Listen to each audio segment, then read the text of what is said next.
director of our support services, and you're going to hear so much of the scaffolding that goes on behind policing to see that 911 police officer at your doorstep. Charles Hernandez, Deputy Chief of Criminal Investigations, and Ryan Beckman, our Lieutenant of Criminal Investigations. So my clicker, or I'll just say next slide. 3 R's, 3 R's, reality, responsibility, collective, and readiness. I've always said this, and I want to tell a little story about it.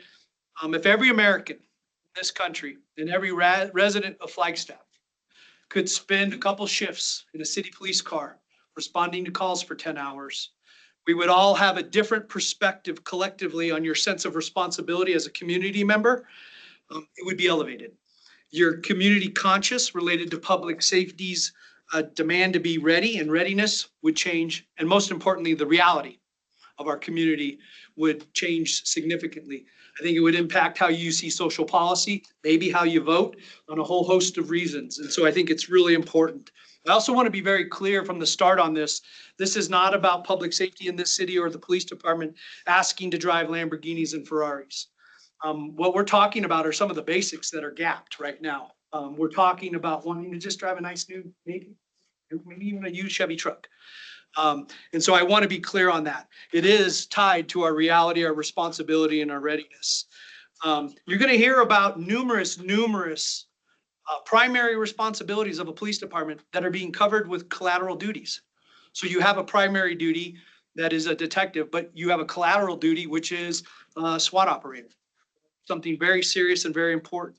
And I think we need to make note of that.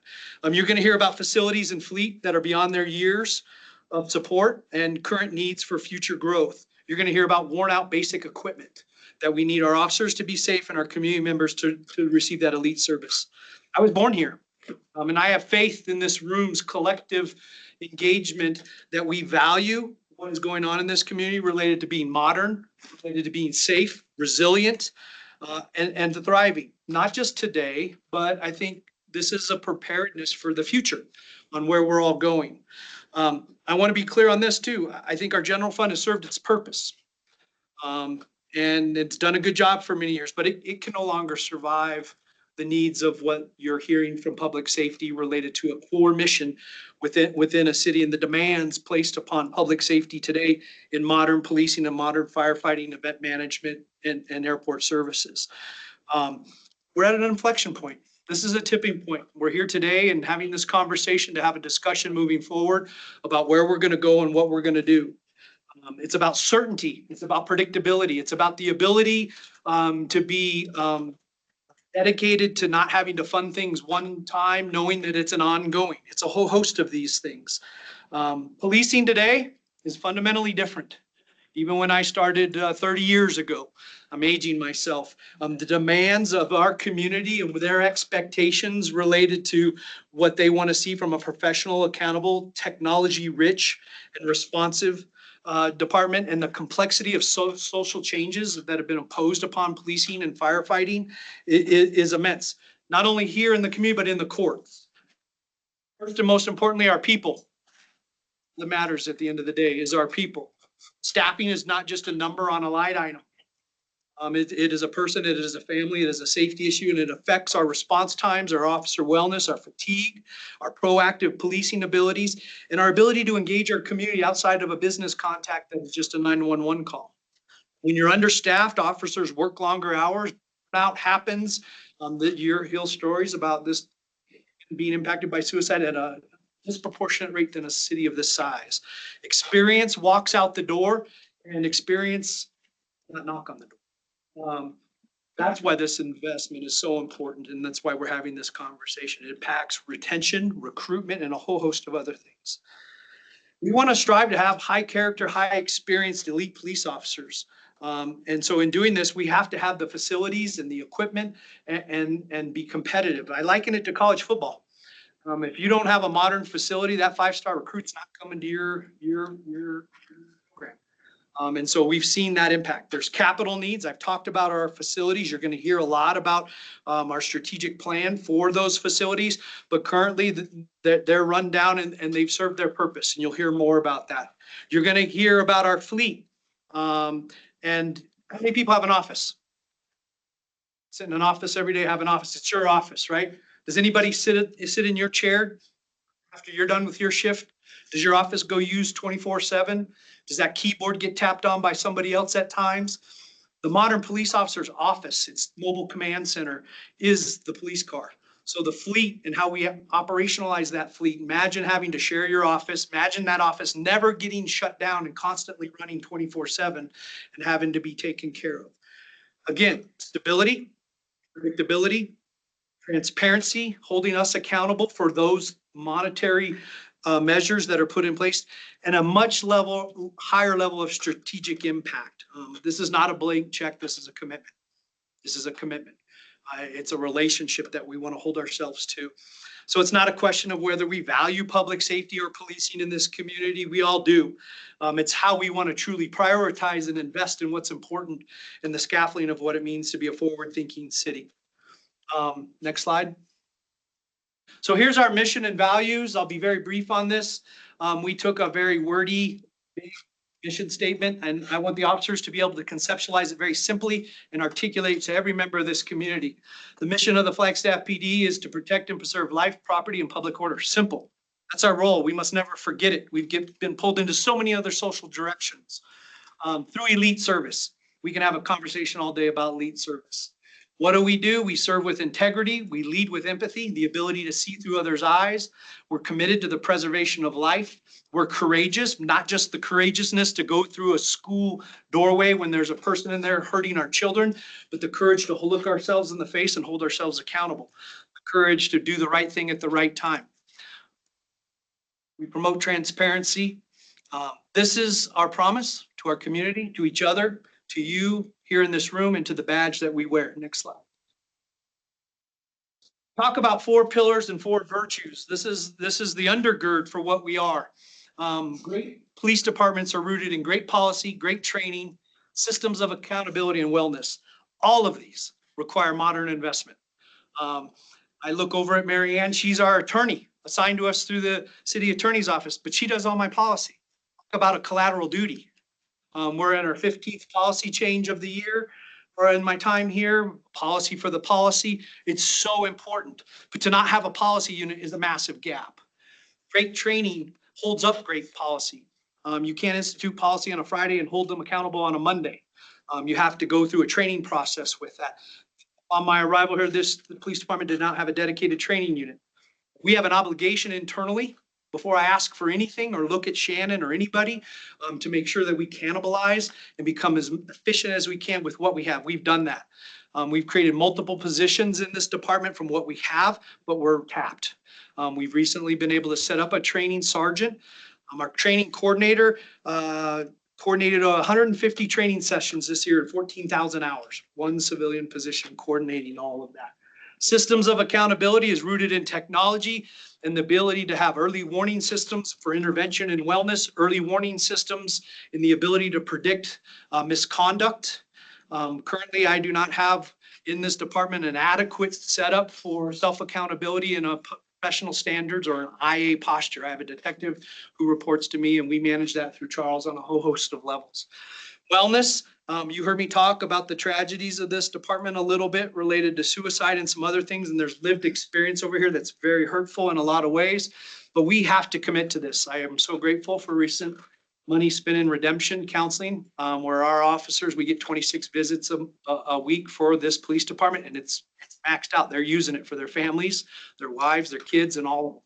It's incredibly important. We have a tremendous amount of wellness initiatives. Modern police departments have wellness units, and that's their primary mission. Everything is collateral with us. Our virtues are very simple. It's rooted in stoicism, and we just want to be wise in our service. We want to have temperance, which means balance. We bring calm to chaos. We bring calm to chaos, and we have to exude that temperance. We want courage. I already talked about that. And a sense of justice. And the sense of justice is not just blindfolded in a scale in courts. A sense of justice is companies spend millions of dollars to find their just cause if they're selling soda or whatever they may be doing. It's rooted in our DNA. It's rooted in our mission and our core principle for what we do in this city. Sense of justice and a just cause. And we have it rooted in us. Next slide. So I want to show you this quick slide when we talk about our years of experience. And if you look at the pie chart, just tell me what comes to mind real quick when you see that pie chart. What do you think?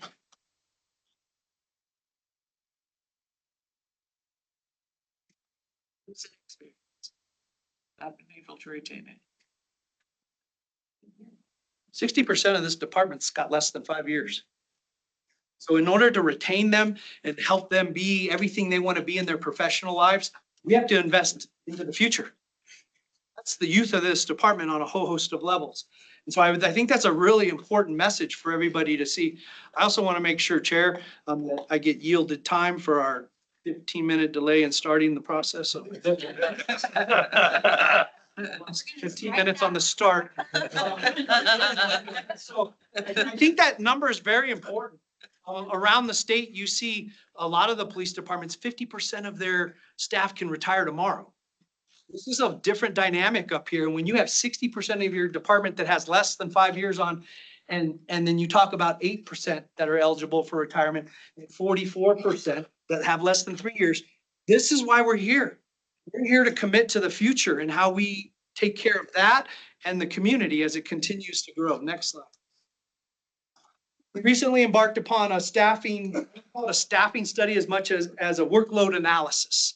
Anecdotally, you're going to hear stories that we can feel the work. And I think that's good. Perception and the feel is really important.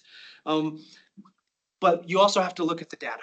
And so we were able to get into our budget this year and contracted with a really high functioning company out of Philadelphia that's made up of big city retired police chiefs, administrators and academics and statisticians to go through everything we do from the professional staff to the sworn staff with a fine tooth comb and report. We're starting to get back, and you're going to hear a little bit of that over today. And we're not going to talk a lot about numbers today on some things. Well, you hear about who we are, what we do, and our gaps, and then PFSM study stuff we'll talk about next week. But it's an interesting perspective as this police department in a lot of ways has been incredibly stagnant over the last 20 years with its staffing model and its equipment and its fleet and its capital investments.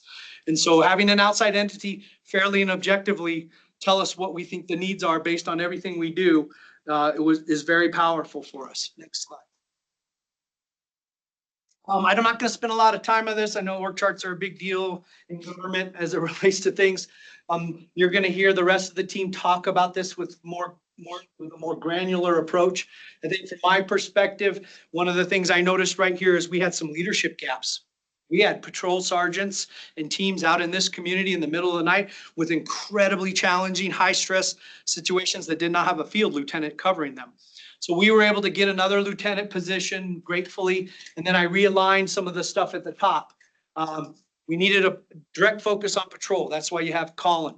You need a direct focus on criminal investigations. That's why you have Charles. You need a direct leadership on all the professional staff. And I don't believe, what we had here was an operations chief and a sworn chief leading all the civilian professional staff. I don't believe in that. I believe the professional staff can be led by a professional staff civilian executive when the majority of that, all of it, is professional staff. So I just wanted to give you a little makeup. There's a lot of moving parts to a police department. It's complex. There's a lot of mission responsibility, and you're going to hear about that. But that's just, you have the slide deck in your file, and that's just there for you to look at. Next slide. So with that, what I want to do is turn it over to Deputy Chief of Patrol, Colin C., to give you a little feel for the status of the patrol division. I appreciate you so much. Thanks, Chief. Like I said, I'm Colin C. It's an absolute honor to be a part of this team and to represent the men and women of the patrol division. I love them very much. So I'll give you just kind of a departmental overview before I go too much into patrol. So there's 119 authorized police officers that are serving your community today.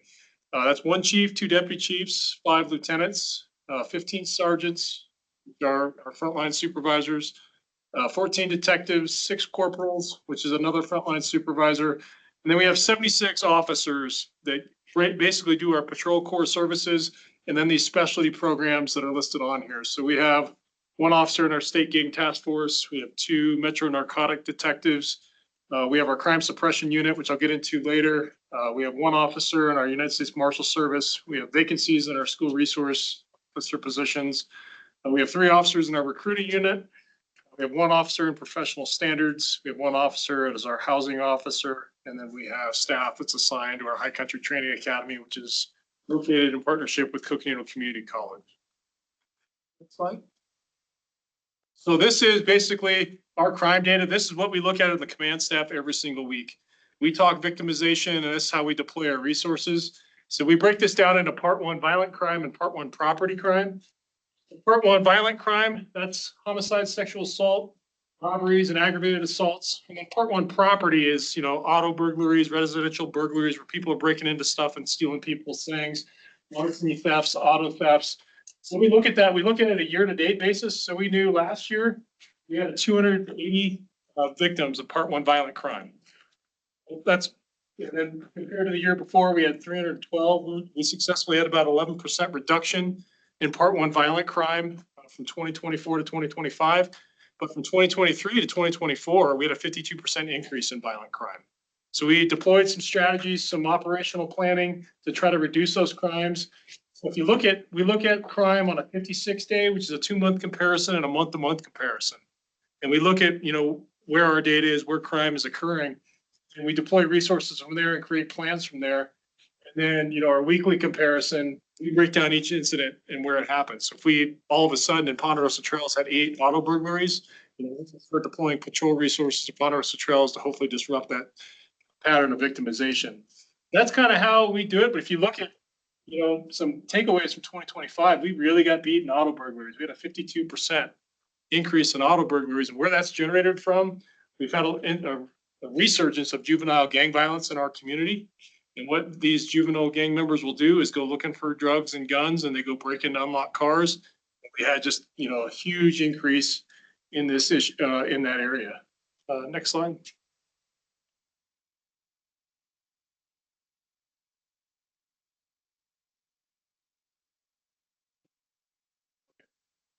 Skipped or no? We can go with this one.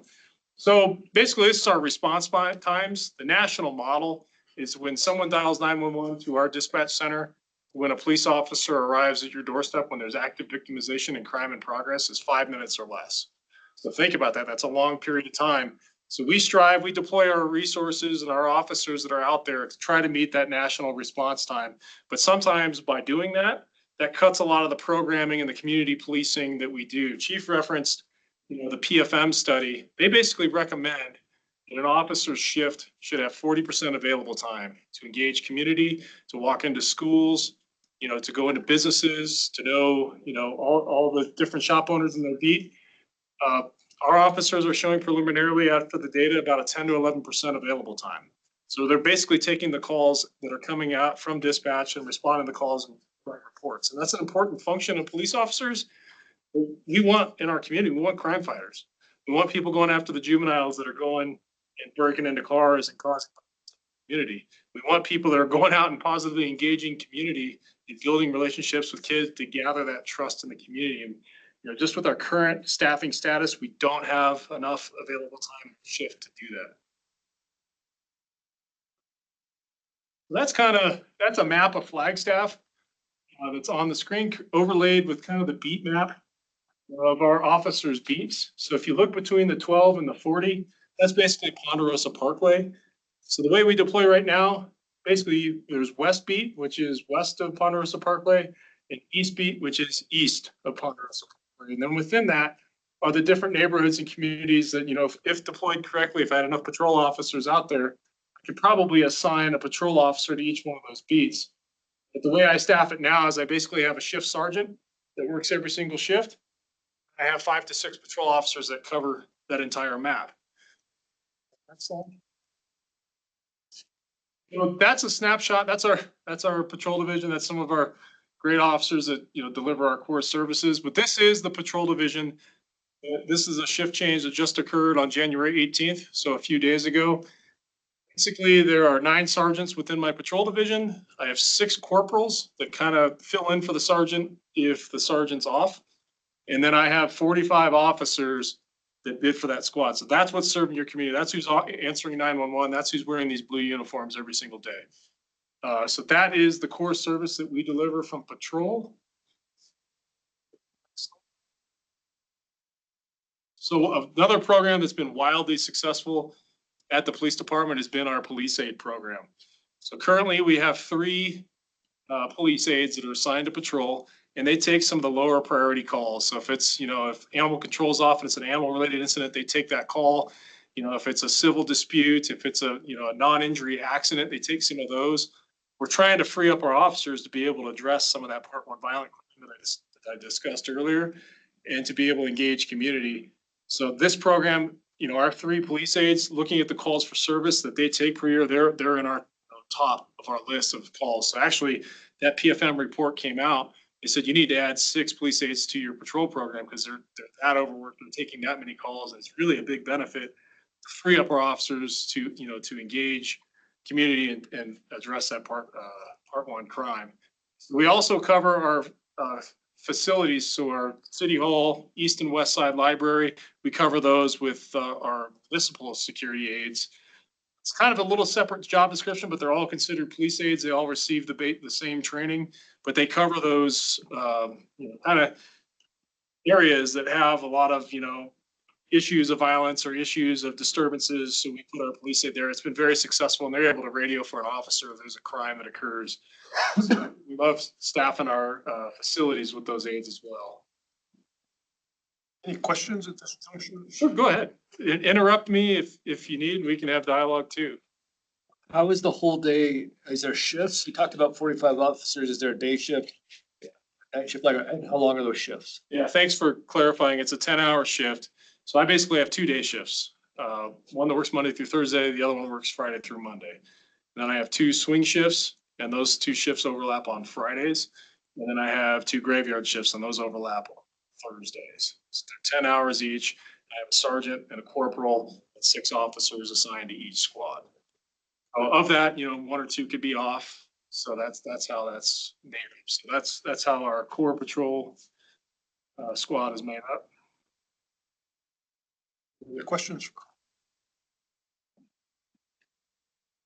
So this is kind of a snapshot I took back on January 6th when I was preparing the presentation. This is basically the GPS coordinates of all the police officers that were working at, I think, 9 in the morning when I made this presentation. So I have a sergeant and 1, 2, 3, 4, 5 officers that are in the city. So as we all know, we all work in this community, the census says we have 78,000 people that make up our community. That the city swells to about approximately 145,000 people in the community. That's, county residents coming in, people visiting to do shopping, and, we're a tourist city. So that's all of our visitors on any given day. The university, over 28,000 students between the graduate and undergraduate college. That's per NAU in 2023. And I have that sergeant, 6 officers covering the entire city.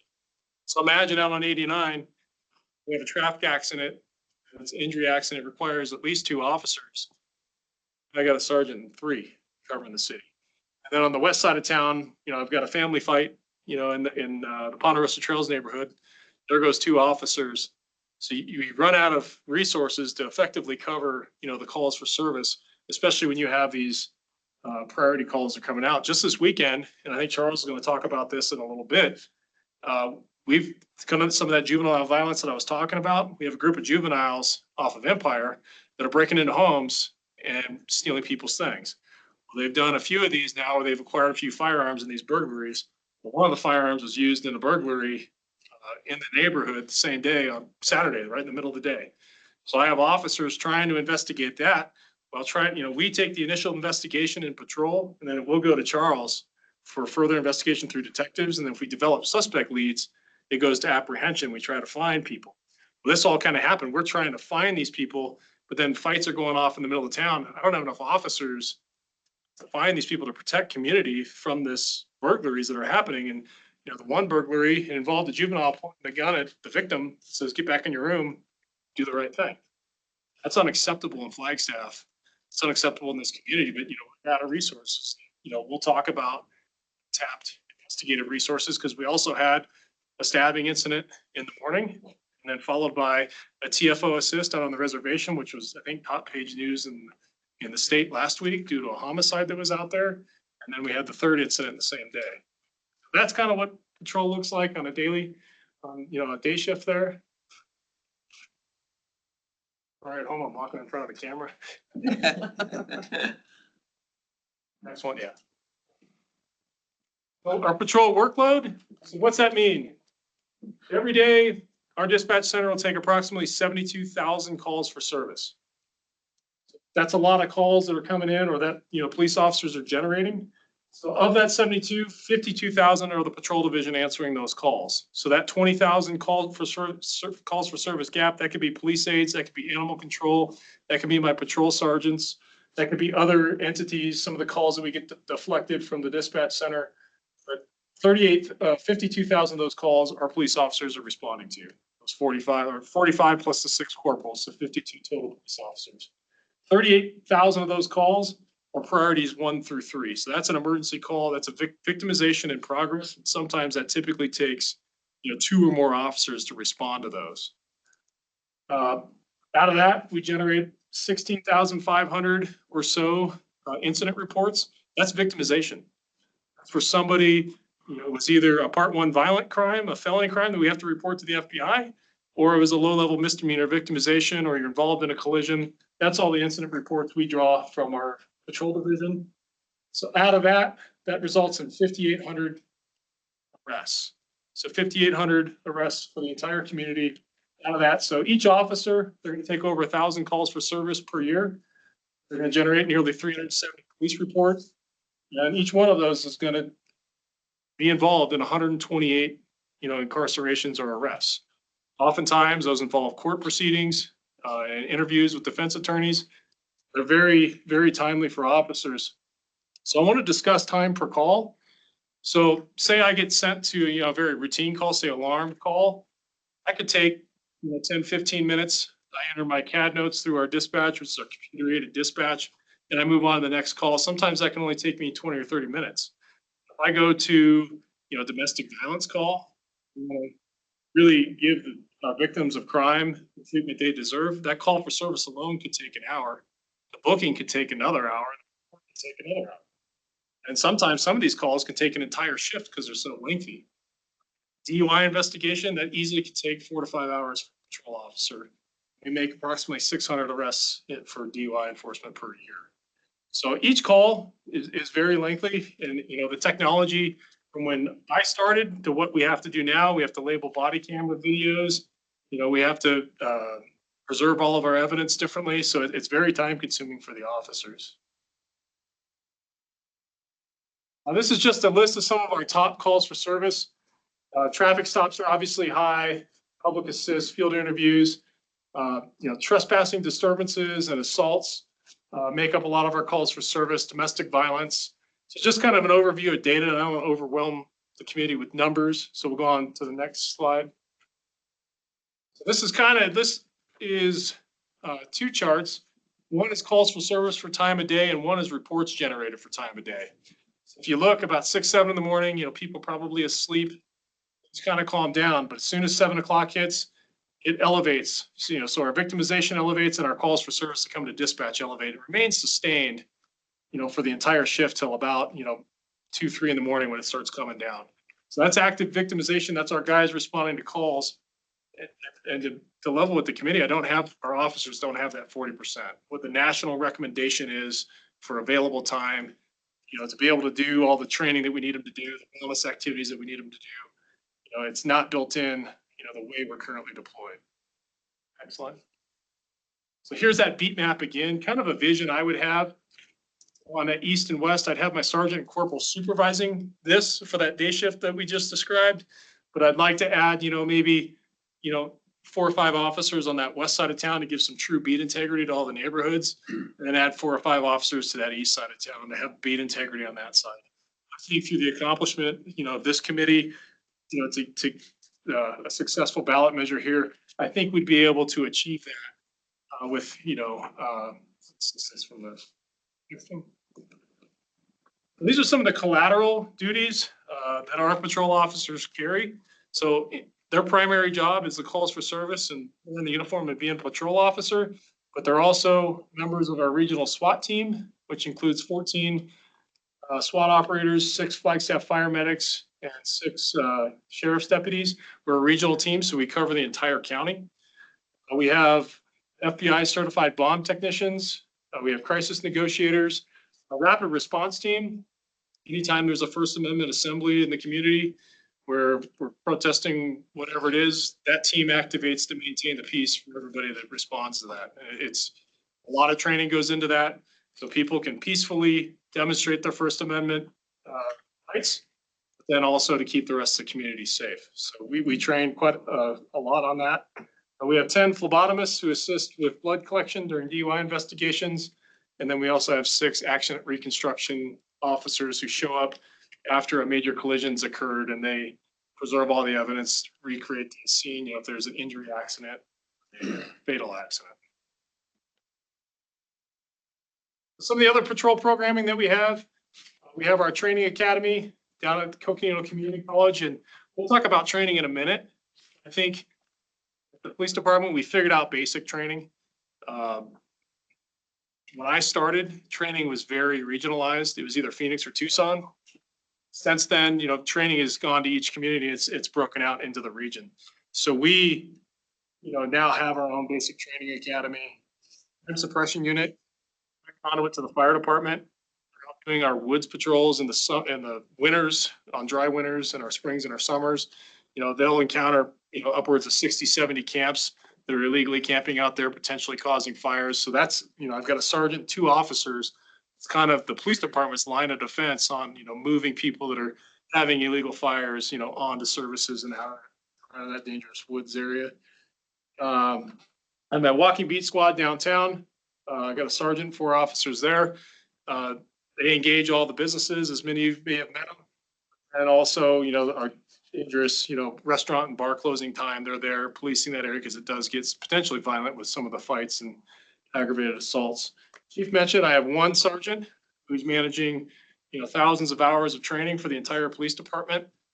And I have King Squad, which is a sergeant, 2 officers, and they're addressing some of the Part 1 crime that's occurring on the east side, particularly that's driven by homelessness and intoxication. Next one.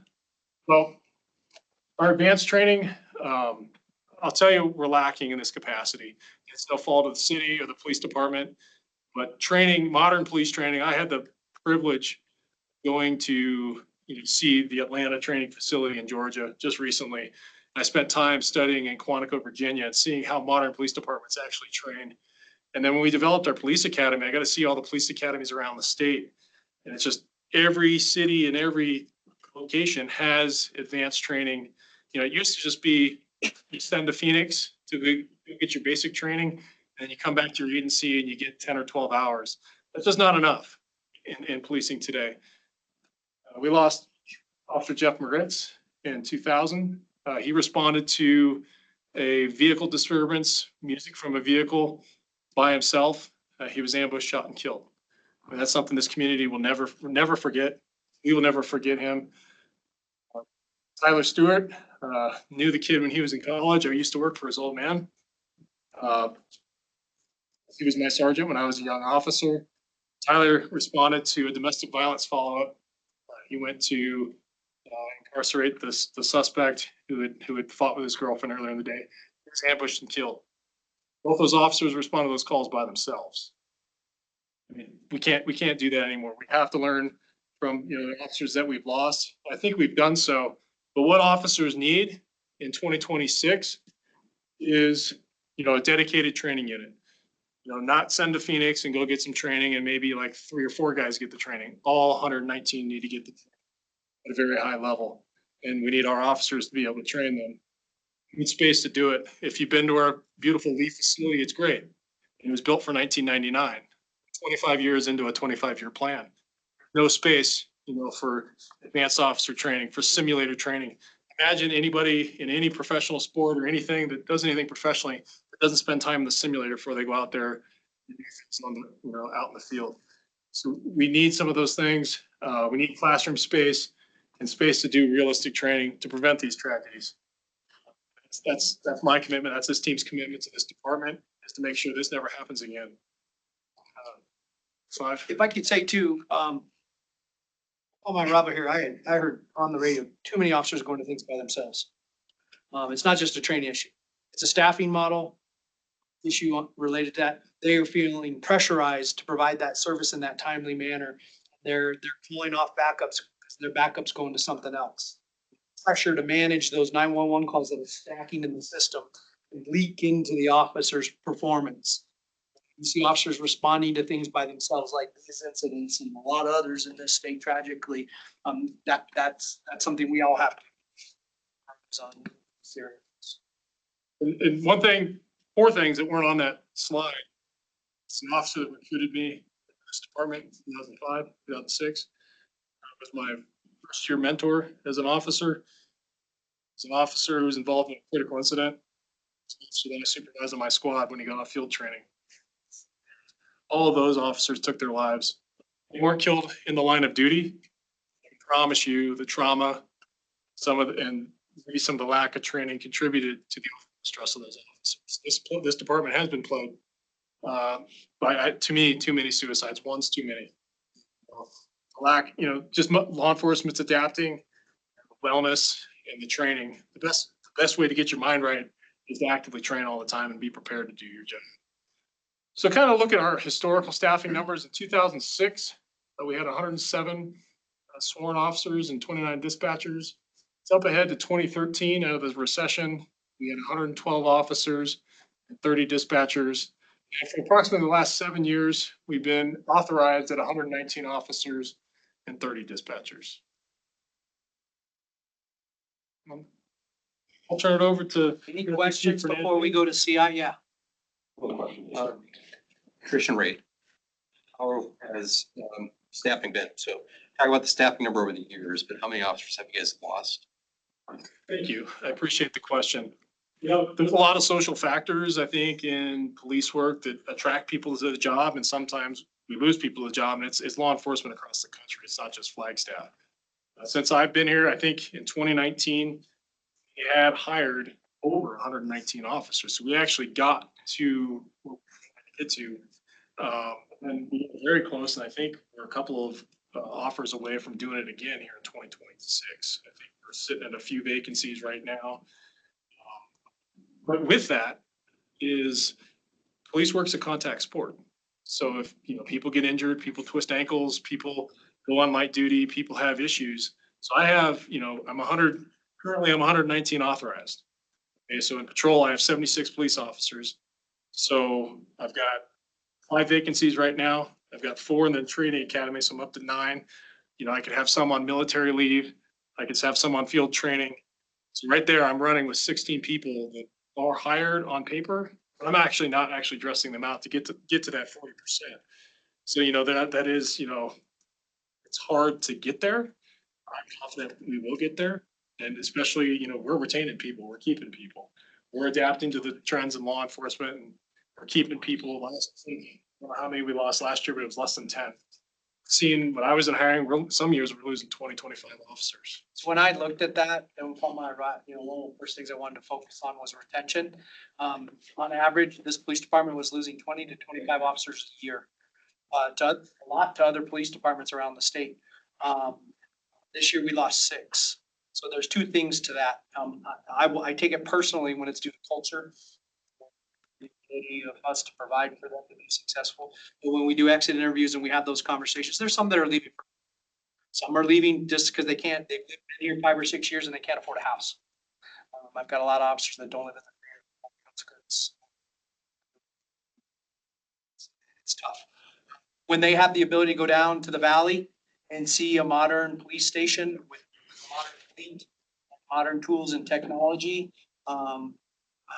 it's very seducing in a lot of levels. And I think that was part of my other conversation. Proud of the work we've done.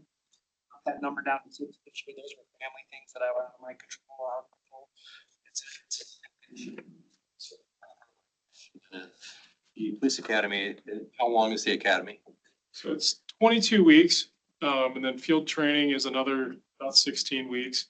So I'll tell you right now, it takes 2 weeks to resign. if we're lucky. And 6. To successfully recruit and train, just recruit them and hire them and get them through the strenuous process, it's 6 months. Make sure the right people are coming. Want this community to represent this department. 6 months. And then it takes me another year to train them. So I don't see them until I hire somebody today. I'm not going to see them until 28.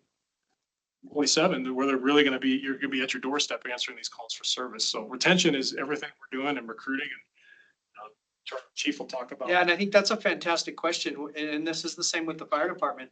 We just don't flip a switch and hire somebody and then they're in seat 2 weeks from now. I liken it to water on a mountain. For it to get down to that pond, where the pond, it takes a long time for it to come down. And so strategically, from an operations deployment perspective, and that's why this process makes us all better. Because we are mapping out financially and resource wise for many, many years what this has to happen. Because having been in a place where I was challenged to hire 500 officers, and you can't do that. That takes 5, 6, 7, 8 years. So this is a long-term plan. The other aspect of that is how we identified how much it costs. So we were losing 25 individuals. Investment losing as that drain. Interestingly, the state of Arizona has basically identified that as a problem and made it a law now. So if an agency hires an officer, say with less than 3 years on, it's your agency that hires them to pay the training costs of the officer. So if we've lost some, we've had to pay, we've received payment, $60,000, $70,000. That's not all of our time. That's, the training officer's salary. We do bill that. We bill that. We figure it out depending on where they are in their journey to that other agency. But I'll tell you, those other agencies are writing those checks like candy. Because if you look at, they're getting an officer hitting the street that next week, it's worth that investment for them to pay. There's a state law that requires. It's somewhere between $50,000 to $70,000 worth of spending time and energy when you look at the whole public to get an officer through their first year. 2 agencies in 2024 took 10 officers, 2 squad. Sorry. With 60% of our police force being less than 5 years, we have a very young police force. Not many eligible to retire. Is it still eligible because retirees have left? Or is it because of the previous turnover we had? Well, we've had a steady retirements. Say there's probably 60 or 70 that have ever retired to the agency, if that puts it in perspective. Probably 4. So, but yeah, it's the turnover. It's people either saying the profession's not for me. We had, if you think over policing, Chief can probably tell you about what it was like policing on the Rodney King time. He's early generation. For dating me. For me, Ferguson, guys left the profession, and gals, they left the profession. And then you go to Floyd, in 2019, we were 119 police officers. A lot of them were in the academy and training, but we were hired. We were good. Whole division was 8 squads thick, and we were ready to go. And then lost people very quickly after Floyd. So those incidents happen, and it just detracts, I think, nationally. Right now, things are good. People love being a police I think officer here. to be very direct, it's the middle class that leaves. So that's why you see the juniorness. They haven't gone all the way to retirement, but they've now been here 7 years. They still can't buy a home. They're seeing opportunity in another place for their family, facilities and equipment and salary. And so that's where you see that middle class leave. That's why you see, I think if that answers your question related to why it's so junior. Yeah. That's my assessment of it.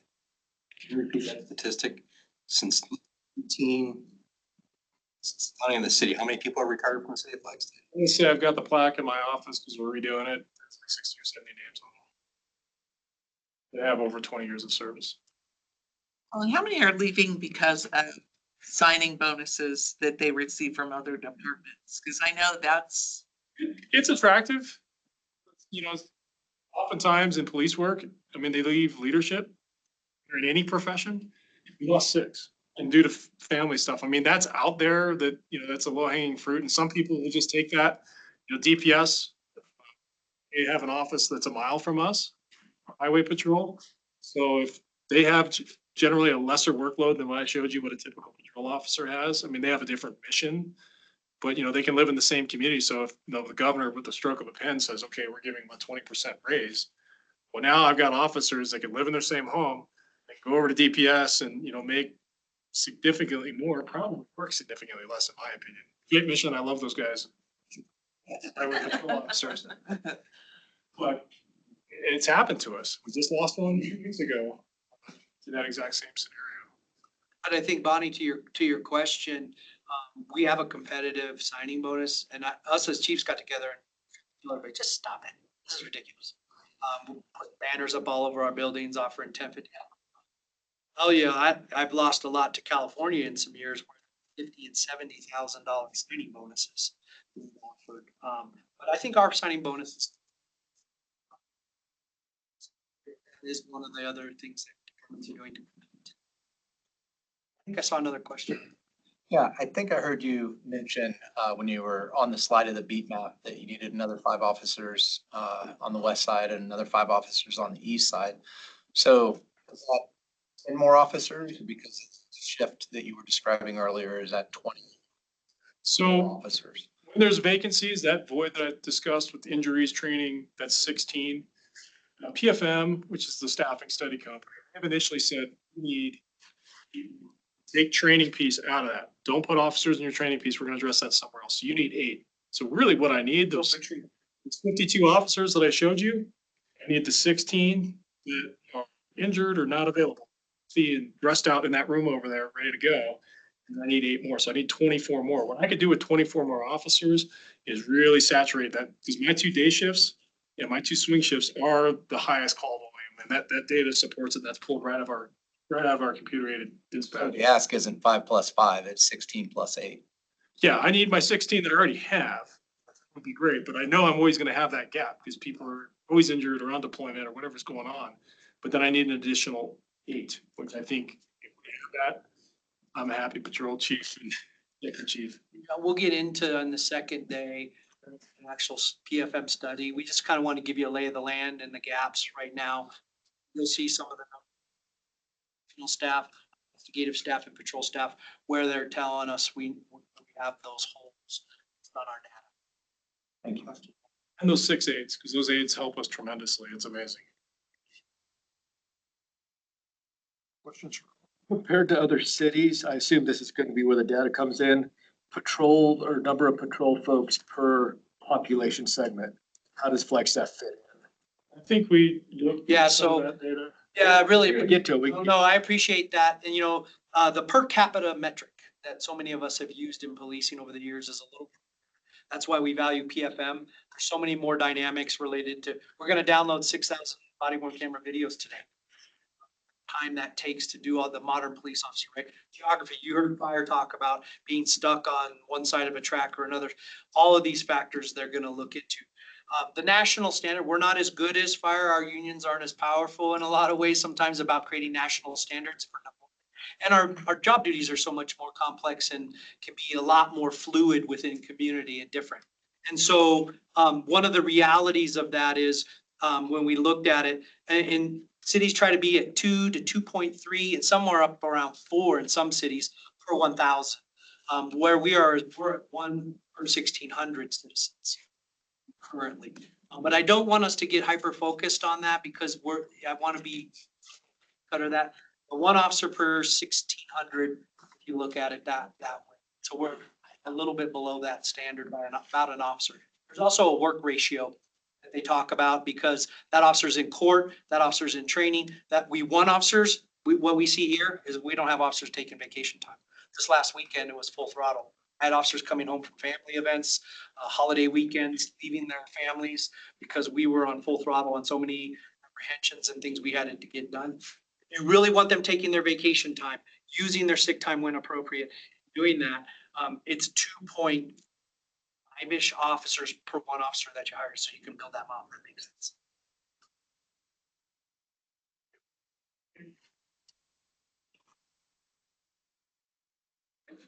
Chair Lovin, committee members, colleagues, Charles Hernandez, again, I oversee the Criminal Investigations Division, which includes our detectives who support the patrol mission and professional standards who is responsible for one single individual responsible for the accountability and checks and balances and our policies and procedures for the department. Most recently, within the last year and a half, we embarked on an operational mission which was proactively targeting human trafficking and exploitation of children and sexual exploitation in the community. This is a new mission focus for us in that we are no longer sitting back waiting for investigations to happen. We go forward and proactively seek offenders in the community, victimizing our most vulnerable population to keep the community safe. So contrary to cinematic and television theories, investigations are not solved within an hour or a night of a feature film, right? So our Criminal Investigations Division is responsible for conducting the thorough, impartial, and professional investigations into serious crimes, which are usually felony crimes, and with a focus on victim-centered service, accountability, and community safety.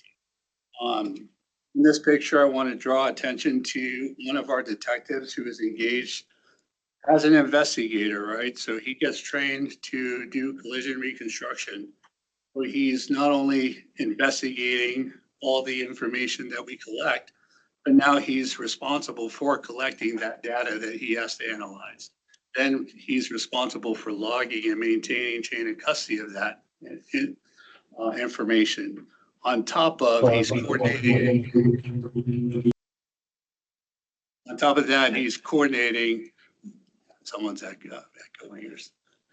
He's coordinating the efforts and responsibilities of other resources that are needed for said investigations. Typically, on a reconstruction event, which involves a fatality, there's a death investigation, a traffic investigation, and then numerous amounts of follow-up to see if there's any criminal charges associated with that investigation. So we'll go to the next slide. It's incredibly abnormal, outside of best practice for a city this size, to have detectives that aren't just detecting. CSI teams that are processing and managing evidence, especially very technical, biological, and scientific. Police departments, detectives direct that. Very specialized civilians then collect it and impound it into the patient court. And our mission in the Criminal Investigations Division to support the overall organizational mission.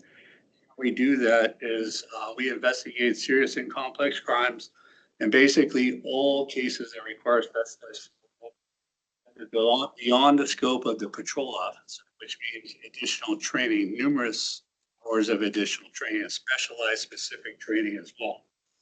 And basically our mandates are to build prosecutable cases, support victims, and uphold the integrity of those cases. Expand on the reference that Chief and Deputy Chief Columsey mentioned regarding this past weekend. Our detective, Hyde, she is signed cases as her normal course of duty. She happened to be on call this weekend. She is our lead human trafficking investigator as well. We had an operation that we ran this weekend as well. So she is not only getting her normal case assignments, she's getting her human trafficking cases that we just had this past weekend. And she just caught a whole bunch of those burglaries that happened. So we talk about the collateral assignments that Colin mentioned. That's extra work. You front load some of the information that Lieutenant Beckman's going to provide regarding some of the operational capacities of the division. Each investigation that we assume from the patrol officers through prosecution averages about 20 to 30 hours for one investigation. So I want you to keep that number in mind when we look at the caseload that a detective is carrying at this point. And Lieutenant Beckman will come up and expand on that as well. Oh, well, thank you for giving me the opportunity to speak. My name is Ryan Beck, Detective Lieutenant over investigations. Our investigations division comprises a deputy chief, a lieutenant, 2 detective sergeants, and 12 detectives, in addition to 2 analysts. This division, those essentially 11 of those 12 individuals are assigned around 2,600 cases a year. Our detectives have specific assignments with our division, specifically person crimes, property crimes, domestic violence cases, and internal affairs. We also have 1 detective assigned to monitoring sex offenders in our city, which currently there's 157 in our Flagstaff. Person crimes detectives on average, Flag PD are assigned about 174 cases a year. These cases include sex assault, molestation, child abuse, serious assaults, armed robbery, and murder. Studies conducted by larger agencies have shown a manageable annual caseload for working person crimes, something in the area of 50 to 60 cases a year. To give you a local perspective, our colleagues who are detectives at the County Sheriff's Department assign 40 to 60 cases a year. They consider roughly double that or triple that actually for person crimes. On average, person crimes, as Deputy Chief Hernandez mentioned, the more complicated crimes can require 25 to 30 hours each. Homicide and complicated child crimes that go to trial, that number of hours required can quickly jump to 200 to 300 hours. We just had a case go to trial on a homicide that got a lot of attention here in town. And the case detective on that case, just for trial preparation and the trial, was over 200 hours. Now those hours not include the crime scene processing, everything that went before it, which is a significant number of hours. That's just the requirement to take trial preparation and take it to trial. Guilty verdict, happy about that. Property crimes detectives are assigned cases involving burglaries from vehicles, homes and businesses, serious thefts, and complex financial crimes. Similar studies that I mentioned have determined a manageable annual caseload for property crimes suggest 90 to 120 cases a year is ideal and manageable. While, as you can see, property folks are roughly 2 to 3 times that number. Staff from PFM collected a massive amount of data from our agency, as Chief mentioned earlier. The input variables and input circumstances that we deal with on a local level. And the result of the analysis was they determined our detective division should effectively double in size to appropriately handle the number of cases we take in, which would bring our detective assigned cases to these manageable levels that most other agencies are experiencing. Currently have 1 detective assigned professional standards, also sometimes referred to as internal affairs. This investigator handles internal audits and internal cases involving police conduct. Local agencies in the city of our size have a small team managing these kind of practices. We have been doing that with 1 individual, who, by the way, has 5 collateral duties. In the academy, he's a member of the bomb team. He's on accident reconstruction, and a couple other things. Despite the city growing and cases becoming more complex, our detective division has not increased the number of detectives in the last 15 years. Now, we did gain a new detective to monitor the sex offenders and handle that entire section. But then we lost that detective to internal affairs when we identified some needs somewhere else as far as getting a detective into internal affairs, pulling that sergeant out and using for training and some other fairly needed areas. Technology has evolved in both a blessing and, I'm just going to say, challenge.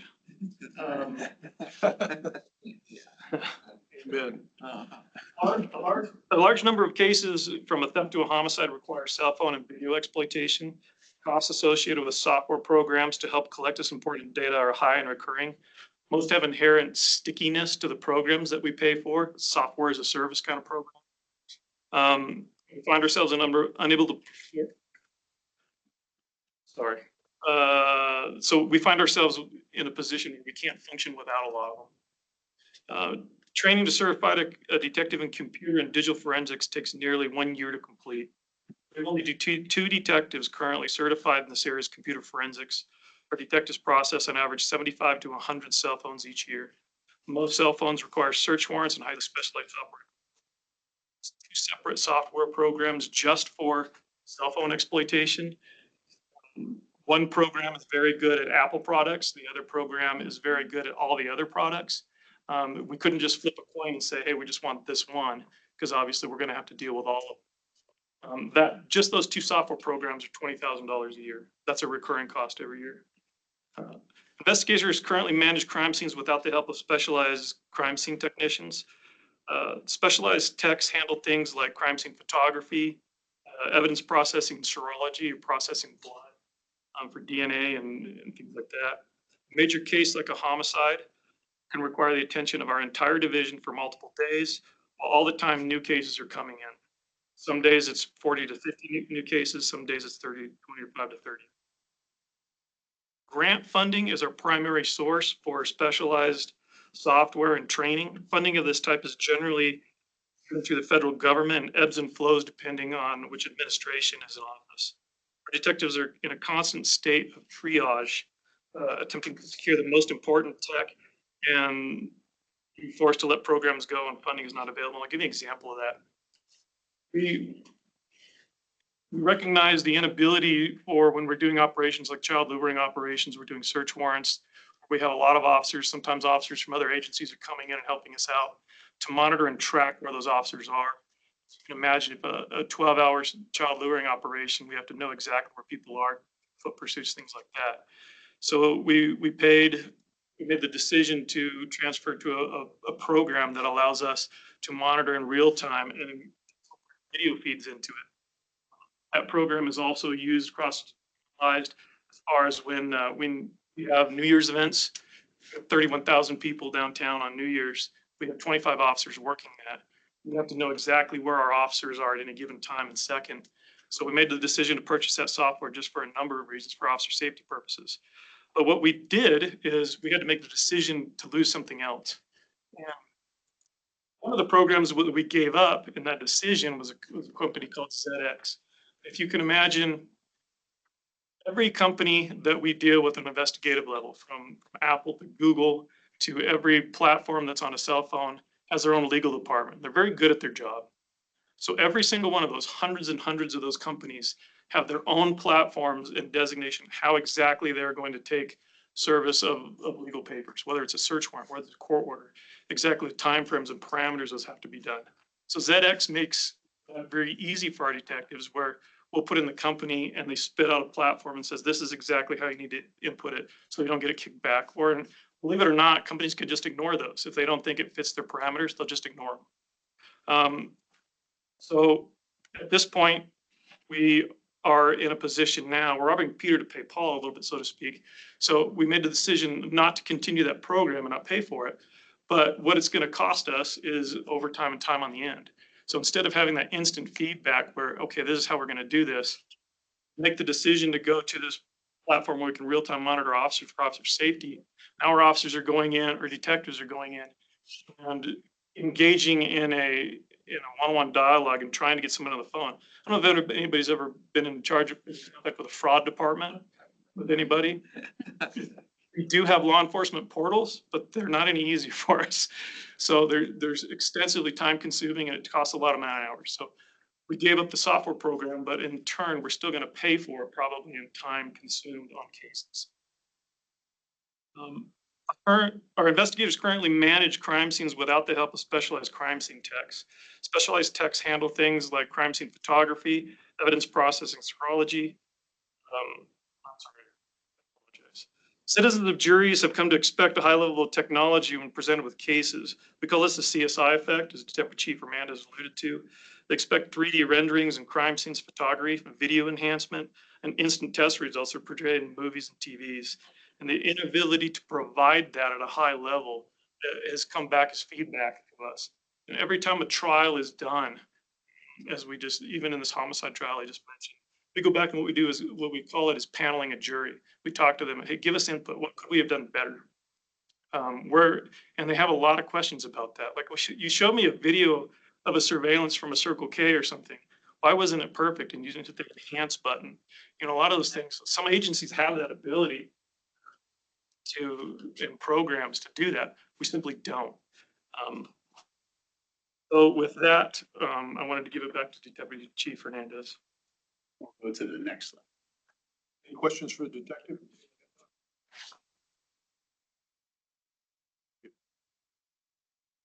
Thank you. And just to wrap up what Lieutenant Beckman alluded to regarding the grant funding, in support of the primary patrol mission function, we rely heavily on overtime hours with a significant amount of caseload that we carry as detective unit.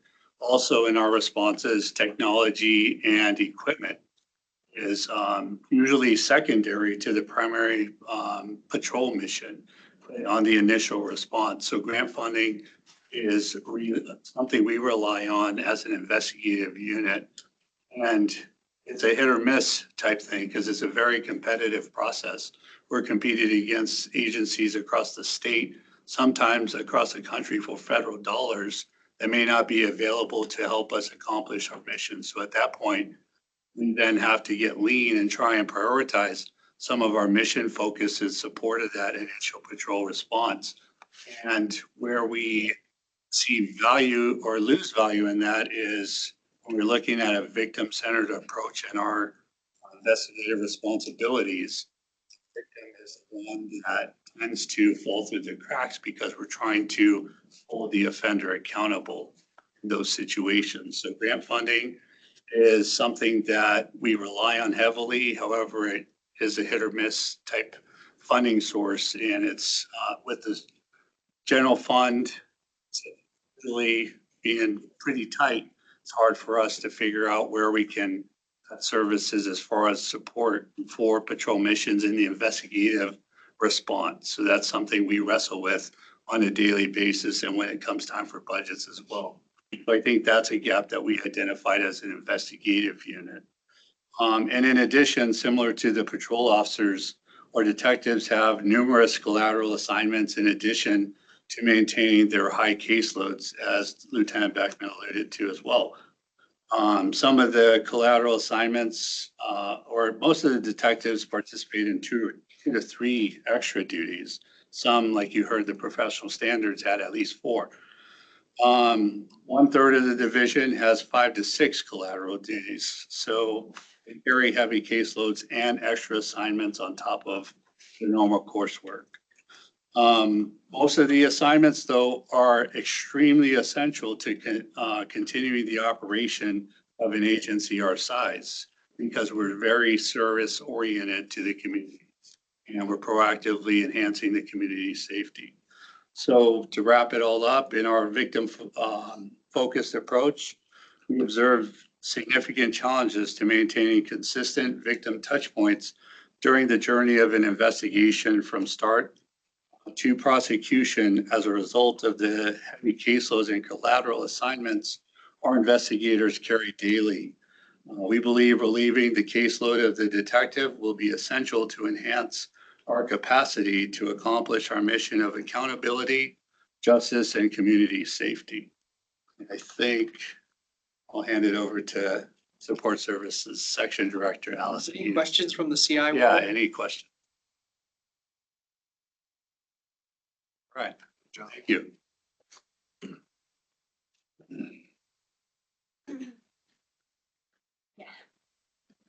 Good afternoon. My name is Alison Hughes, and I serve as the Section Director for the Flagstaff Police Department Support Services Section.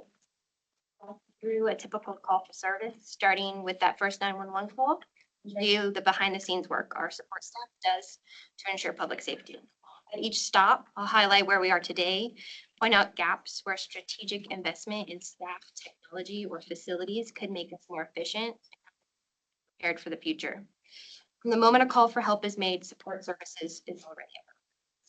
911 call doesn't travel through the department by chance. It's answered by trained professionals, supported by systems that must function without hesitation, staffed by people whose preparation began long before the phone rang.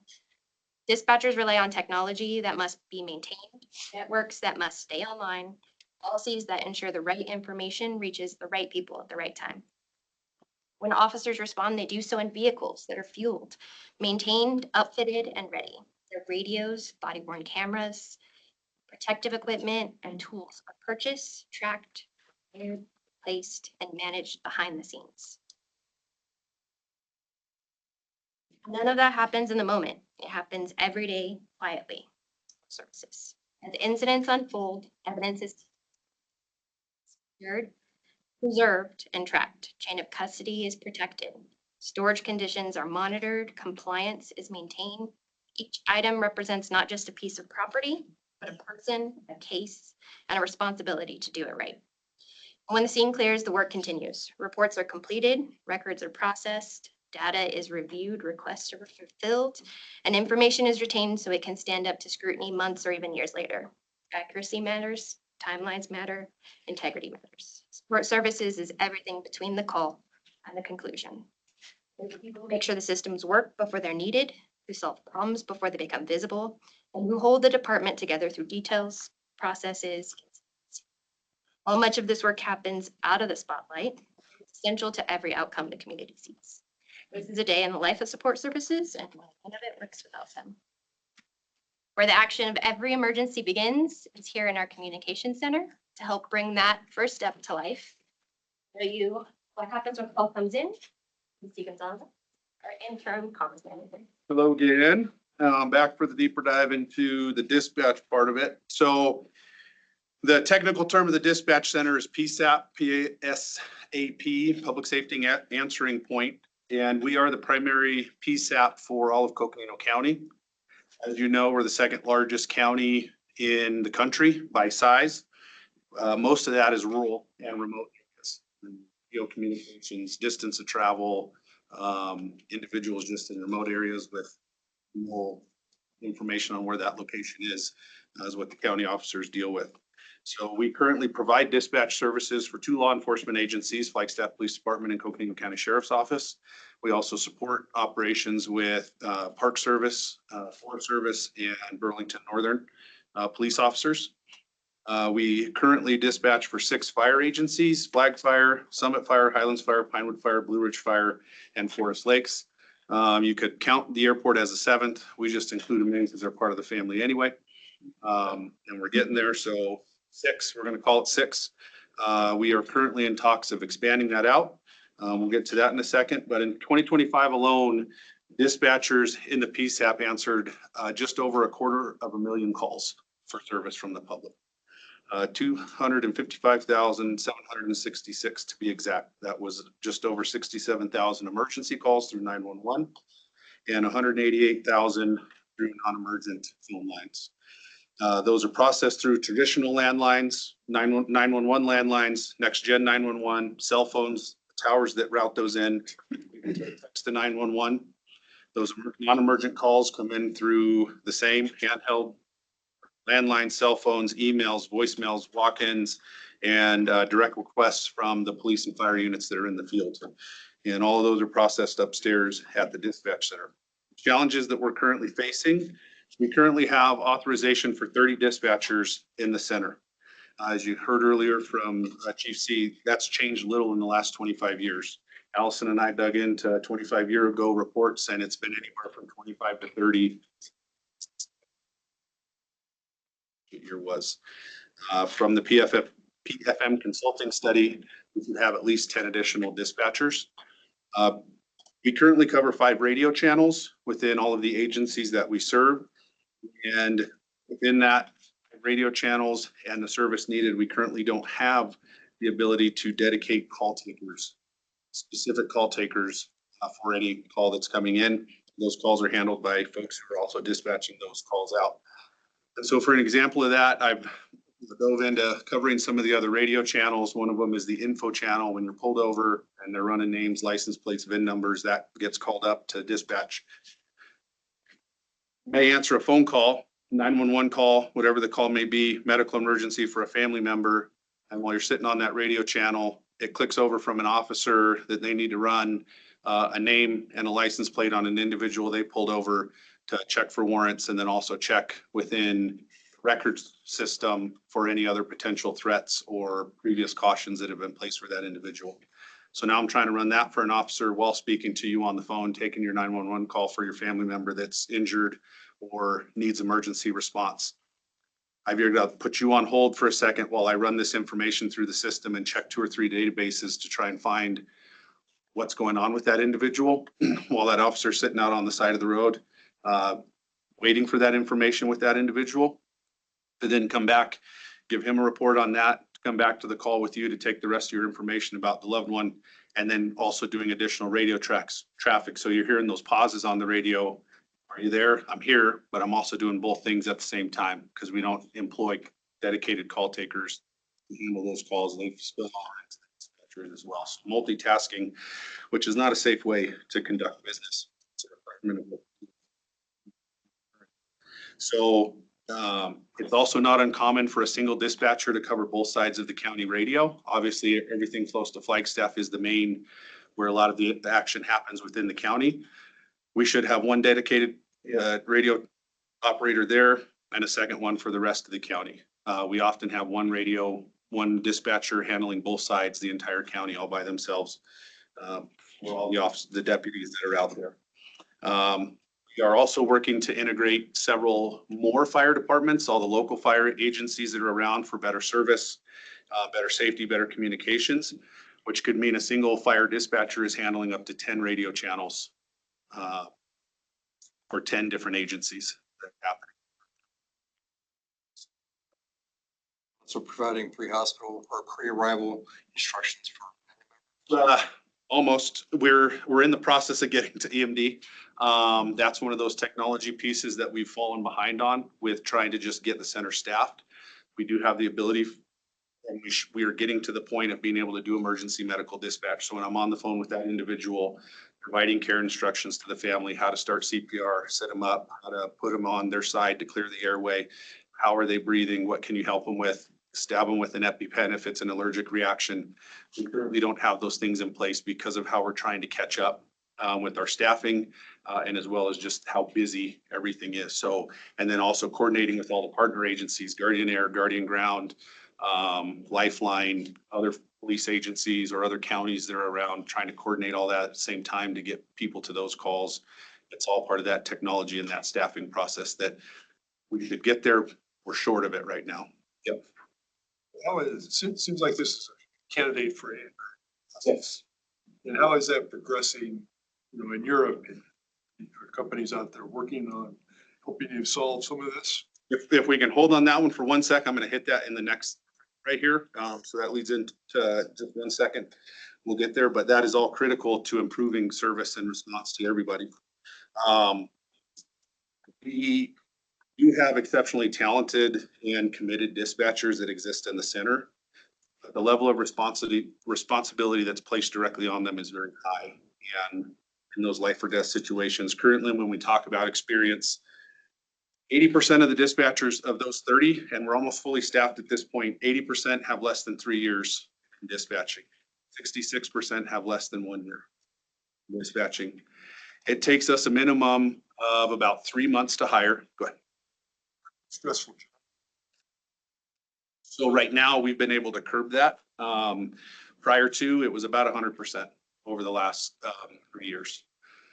Some would stay that were hired, but it was other ones that were leaving. We had about 100% turnover over the past 3 years.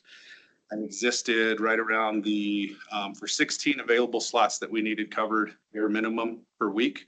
We've been operating right around 12 to 13 signed off dispatchers covering that over the past several years. So Mike, imagine in your company trying to deal with 100% turnover and keeping your mission going on a lot of levels. Very insightful question. Probably one of those guys that gives them 2 weeks. But I want to say the reality too is, I talked about us being self-assessing and self-correcting before we do any asks of anybody. I want to just huge kudos on this. Part of the reason there was that is because of the model that was set up. It was inadequate. We had supervisors that worked on all the channels that were supervising. He had that call take, what's your emergency? Got it. I'm going to send you to a dispatcher who's talking to an officer. Totally separate. This is all intermingled, causing tremendous stress and pressure. And those dispatchers are taking micro traumas daily. And there's some research that says that trauma, because you're not physically there, you're listening to the officer screaming or the family member in the back, or somebody calls you, they just been shot, is much more intrusive and traumatic than other things. Super wise on you. And I don't exaggerate, it was 100% turnover over the past several years. And with that, it takes 3 months to just get them on the an extensive background check, even though it's not face to face with the public. You have all of those sensitive systems, the PD accesses as well, the patrol access. So it's a 3 month minimum to hire them with a background check. We're looking at 6 months minimum to get them to a comfort level where they can operate on their own without having a trainer. And that's the bare minimum on one channel, just get them to. And now we're looking at expanding that out with cross training process just to get different function an independent level. And then all of the other things that we add in, the additional responsibilities that can be there. Dispatchers that cover the operations when they're out. It's not existing dispatchers, although we have to do that with staffing at times. It's being able to have a tactical dispatcher dedicated to that operation because of the sensitivity of it. Having supervisors pulled off to conduct training because that's where our big lack was with constantly training them from the beginning so that they're comfortable and confident doing their job to stay around. Cross-training piece. Another limitation that we're facing right now is over the past several years, we've added some dispatch consoles. There was a bit of a remodel up there. We added 3 consoles, but funding constraints were coming. So they're only working at this point for call taking, have the ability to run an radio dispatcher because we don't have that console set up due to some funding constraints at the time. So we have 13 total consoles. We have 10 that are functional for dispatching, full dispatching. We've also maxed out our available space within the center. With that remodel, we work in very close quarters, probably closer than we should as a dispatch center. That limits our ability to train, section systems off when we're doing operations, and add additional folks when we have high volume weekends, travel weekends, Memorial, Labor Day, those sorts. Our volume spikes heavily. We just don't have the ability to add people on to come in and work as needed. We're also currently unable, and this gets your question here, to take advantage of advancements in technology. AI assisted call taking can help reduce direct call taking that's needed for those low acuity calls. Doing quality assurance, QA, QI, having the review of calls to make sure we're handling them appropriately. Dispatchers are doing what they need to do to get that feedback and things are being done right. We just don't have it. It's our systems. Leverage those tools because of the CAD that we currently offer. In the process of upgrading it. I think I mentioned that last time. Now finding the funding for those additional programs to leverage our time, leverage our people, and be more efficient with what we're doing. There's also, I really appreciate you asking that question because we have conversations about leveraging technology, that initial investment to make them be more efficient and streamlined down the road. We did request an AI product in the last budget that would help us with some of those lower that came in time stop, but we just didn't have the capacity to produce the funding to get it. I was involved in a project in DC where we took 3 of the best Washington DC Capitol Police dispatchers, and then we took 10,000 of the best dispatchers through AI and had them compete. And her name was Sarah, and she smoked them. And she came to work every day. She wasn't traumatized, and it was a better customer experience. So I think, to your point, we have to continue in a responsible way to find ways to do that. Thank you. The dispatch center is collaborative with the county, with multiple fire districts and so on and so forth.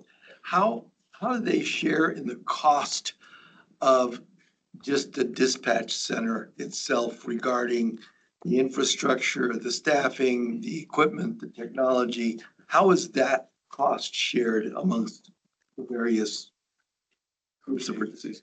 so the overall building is co-located. The county owns the building. PD handles some of the operations side of it, and there's 2 separate sides, the county side, the PD side. Dispatch itself is run through PD, through the city, all city run, city paid for. And then as the dispatch, we track the calls for service per year and then take the total expenses for the year and divvy that up over the percentage of what each agency produces within that work and that call volume. So then that gets distributed back out amongst each agency based on the volume they're producing to recoup that cost for the year, attempt to recoup that cost for the year with overall expenditures and dispatch. How's that working out? I'll go more to Allison and Chief on that one. I'm on the more of the day-to-day Complicated operations. question because of the co-located, we provide services to the sheriff's office and they provide services to us because they maintain the building and the jail. Some of the things that we utilize on their side, they charge us for and we charge them. So it's a complicated process. When we implement new technology, there's a more defined is how much it costs for every user that your department uses. But as far as the sheriff's office, it's really hard for us to determine because we do record service and dispatch, but they provide maintenance, buildings, janitorial, all of that stuff. So there's kind of a wash there to some degree. Outside of that, the fire departments make up less than 5% of our total calls, and we see that 5% come back. One of the first things I asked when I got here was how much is the sheriff's office charging me? What do we say, 5,200 bookings a year? 5,800. How much money are we being charged per booking? I was charged $800 per booking by another sheriff in another city with 30,000 bookings. And so we're not charged anything. And so I was like, wow, that's a great deal. So I think we have to continue to keep our eye on the ball on the relationship, facilities management and all of this. But we do feel there's a pretty fair deal going on right now, but it's something they're constantly monitoring and fluctuating.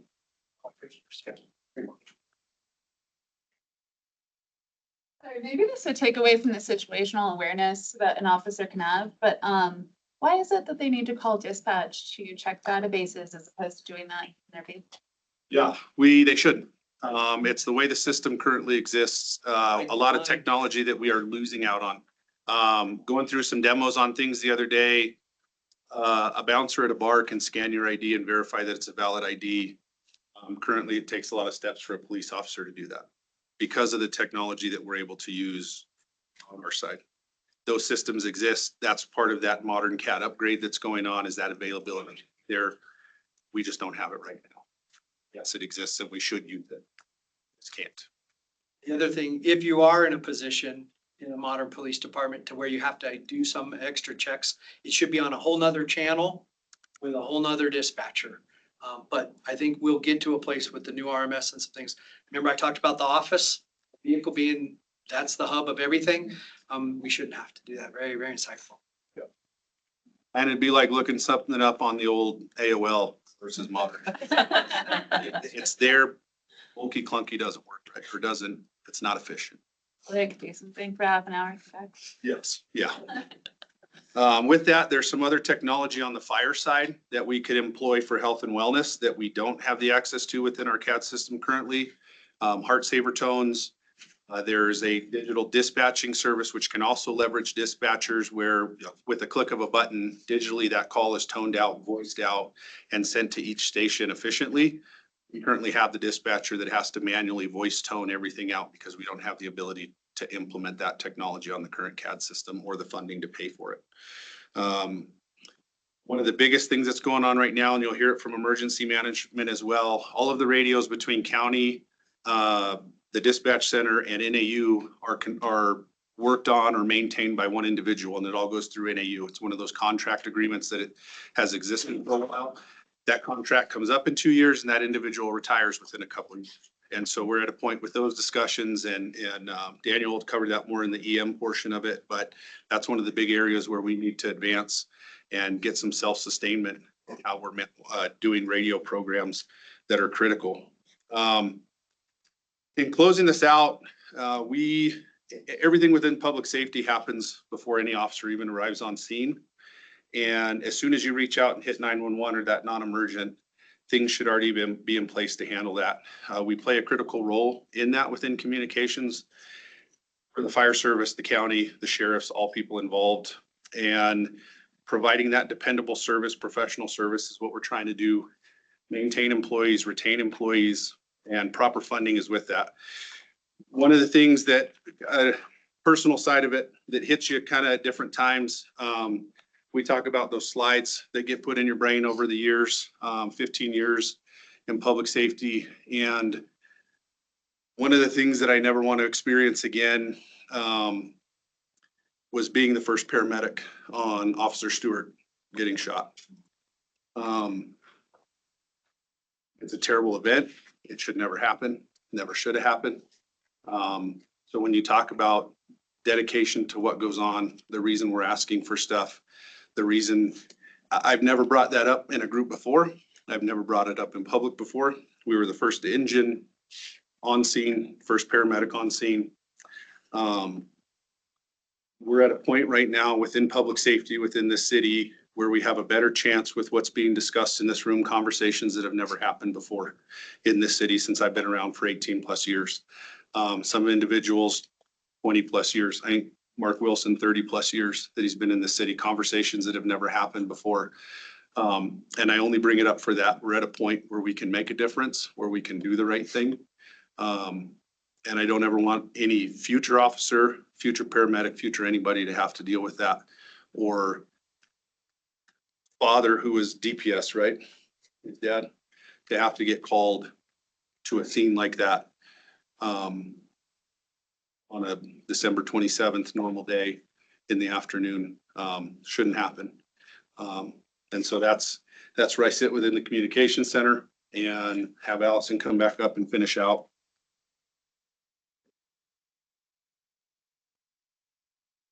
I'm gonna be respectful of the time. We have a lot of moving parts here. I'm gonna give you a little bit of time, so we have a couple more sections, we'll probably put those sections just to start off next week. And have that, and then we'll really just have some quick slides with PFM, and then just talk about the calculator and where we are on some of the gaps and the needs of the money. Thank you. Just a quick snapshot of all the agencies that we and equipment. Once the call is dispatched, the responding officer relies on their vehicle and their equipment, everything from the emergency lights and the radios, the laptops, Narcan, and protective gear. Our property control team ensures these vehicles are upfitted, repaired, and ready for deployment. Preventative maintenance helps avoid in-service breakdowns. This section sees a flux between 1 and 2 positions. It's the most entry-level position in our department. It's one we see the most turnover in. Luckily for us, a lot of them promote up into police aide or officer, which is where the last 2 have gone recently.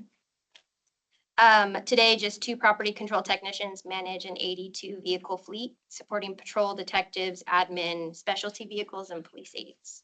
Our preventative maintenance schedule is every 3,000 miles or 3 months. We schedule 1 to 2 vehicles a day for preventative maintenance, but we can see an additional 4 to 5 vehicles out for repairs. That means on any given day, we have an average of 5 vehicles out of service. We are authorized for 50 patrol vehicles, but we are currently operating with only 39. A shortfall that limits our availability and impacts operational readiness. It is not rare for our officers coming on for their shift to be waiting outside for a vehicle to come offline for them to get in and start their shift. So imagine that. You have a shift wet, it's ready to hit the street. You have a shift that just did 10 hours. And they're buried in report writing and arrests and officers, and there's call stacking, and there's no vehicles to get into. They gotta wait for the next officer to come hand the office off to go into service. We see on average 15 vehicle accidents a year affecting those operations as well. And the shortage requires us to keep vehicles in well beyond their life cycle. We have multiple that are over 10 years old, over 150,000 miles on them that are still in active patrol.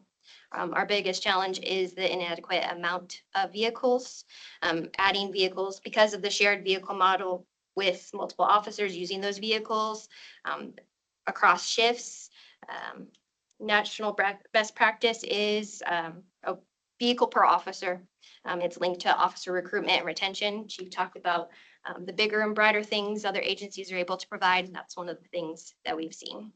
Our current shared system contributes to that increased wear and tear on vehicles, delays our preventative maintenance, because even a single vehicle removed from rotation impacts multiple shifts. Expansion of secure fleet space, inventory, reduce downtime, and increase our officer safety. facilities. In this beautiful picture, you can see the men's locker room loaded. Why do you think there's boots on the tops of lockers? Because there are not enough lockers. Those are lockers not designed for modern policing. So when you take all the gear, there's really cool modern lockers designed for all of our gear. The other reason is you don't want our officers wearing their boots home.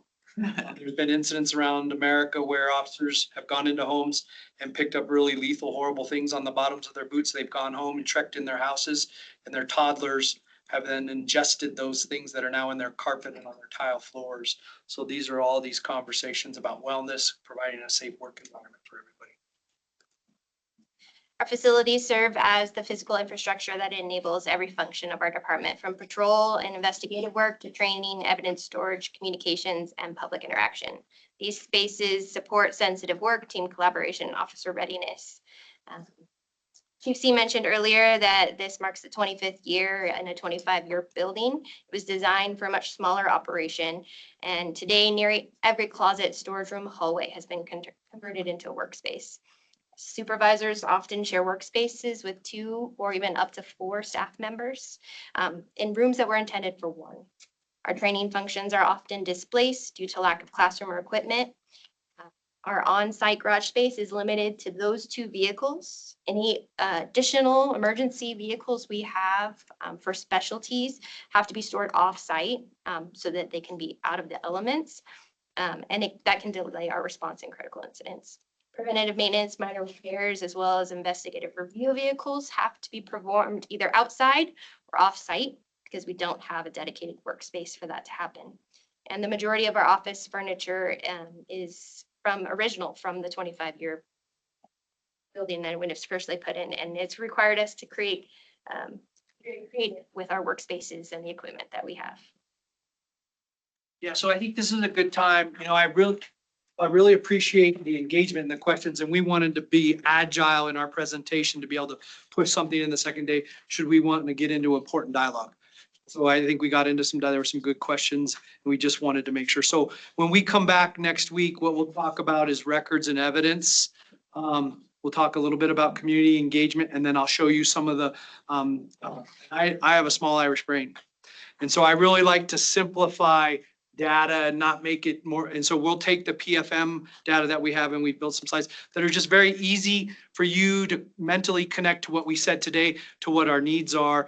And then the plan with our calculator, huge kudos to the design on that, when we'll show you where we're at. And so I think for me, we have some story. I just walked into the building the other day and I watched the evidence techs open what looked like a closet, and there was evidence in the closet. They had run out of space. There was important evidence and they were managing it. So we have more stories to tell on this. I hope you're feeling a little bit of our picture in our work lives and what we do, how we do it, and some of our gaps and challenges. I mean, the takeaways for me today, for you to hear from us, we need to always do a better job in this business of pulling back the curtain on the realities of our worlds. You heard me start with the story about if you all could spend some time in a police car, we'd all be different humans in life. But I think the big one that scares me, that I lose sleep on a lot at night, is the conversation rooted in collateral duties that we're wearing our people out related to their primary mission, but then having them do all those other primary duties, whether that is communications, investigations, or patrol. The other thing I think that's really important that you're going to hear a lot about is we have in policing always focused on the blue suit showing up at your door after a 911 call. It's what we all think of, right? But I'm starting to have a conversation with myself after you've been a victim, isn't that a more important touch point almost? You're now in the system as a victim and you're not getting that call back from a detective because they're managing 200 cases, or what's going on with this and that. I have a follow-up witness with another witness. And so you've heard that. And so we'll paint that picture for you too. We didn't drill into a lot of the capital needs, but we've been fortunate enough to get the design money for a north expansion. This big equipment that you see, those stalls aren't intended for that. That's the same place I did my decision-making with Simunitions in that same building. We have a vision and a plan that it puts these in stalls like firehouses out off of Sawmill, and then builds a lot more space for what you heard. We'll talk a little bit about those capital needs. Investing in the design already, that's good. But we're talking, I'm talking to a builder, right? We're talking about something that's around 30,000 square feet. Just do the math on that as we move forward, and we don't know how to produce that. So we'll talk about that. Evidence warehouse, currently it's not designed for what it's doing. And then you heard the fire department talk about shark bite and the growth on JW Powell, and we want to be a partner with them on a substation. People, most importantly, got to love on them and take care of them and provide them the work environment they need, and community, capital and fleet. And that's the picture we tried to paint for you today based on the workloads and the complexity of the work behind the scenes. Any questions? I know I lost 15 minutes at the beginning. We'll give it back to you.